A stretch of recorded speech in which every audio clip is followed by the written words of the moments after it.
我是平，我目前正在美国就读单簧管演奏博士。那我今天想要来跟你们讨论的主题是，当你初学单簧管的时候，为什么你觉得你已经吹得很用力了，但是声音还是发不出来呢？那我今天就会列出3个很有可能的原因，还有解决办法。那我们就直接来开始吧。首先，第一个原因是因为你气流的速度太慢了。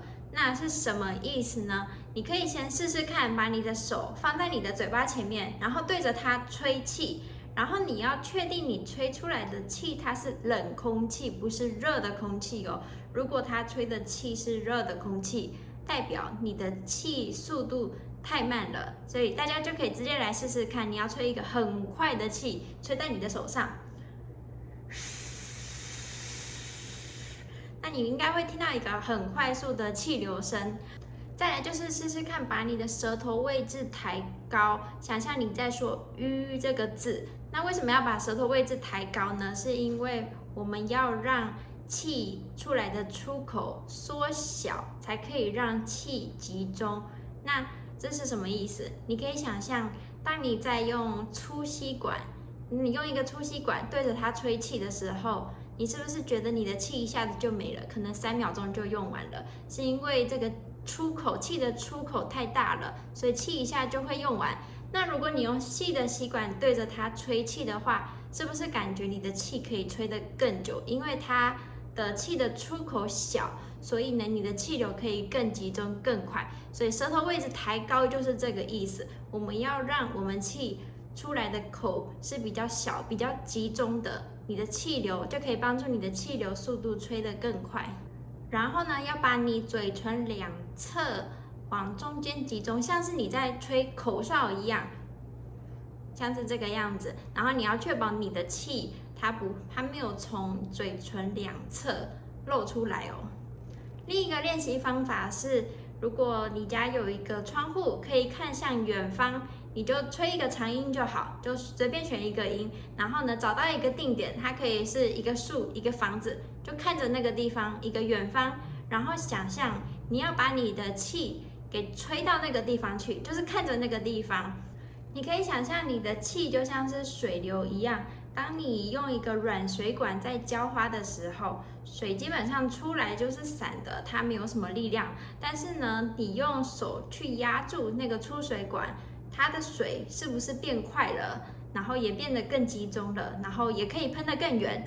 那气一样的道理，因为当你把你的气的出口变小，它同样的自然的就会变快。再来第2个常见的原因是因为你咬太紧。那当你的下巴跟你的上牙齿上下咬太紧的时候呢，那你的竹片它自然就被压住了，它就合起来了。那当它合起来的时候，想当然你的气就进不去啦，进不去就发不出声音了。那有什么解决办法呢？你可以试试看，当你把吹嘴放进你嘴里的时候，有一点点往上推的力量，像是它抵住你的上排牙齿。为什么要这样做呢？因为我们要避免你用你下颚的力量去咬住它，让竹片合起来。所以呢，你会感觉到它是往上推的，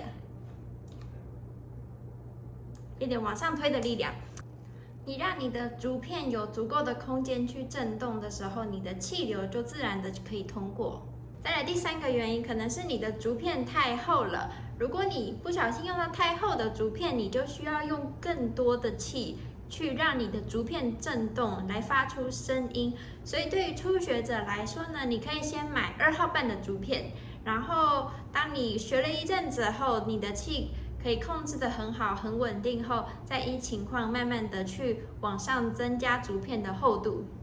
最后我们就直接来练习。现在呢，你只要准备好你的脖子还有吹嘴的部分，那就先来把它拆下来。好，那我们现在就只要对着它吹气，然后试试看你能不能够连续吹5秒钟。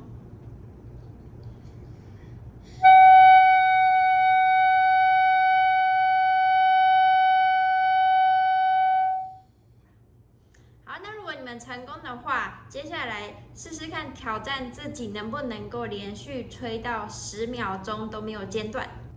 那今天的分享就到这里结束。如果你觉得影片对你有帮助的话，记得按赞跟订阅。我们下次见，拜拜。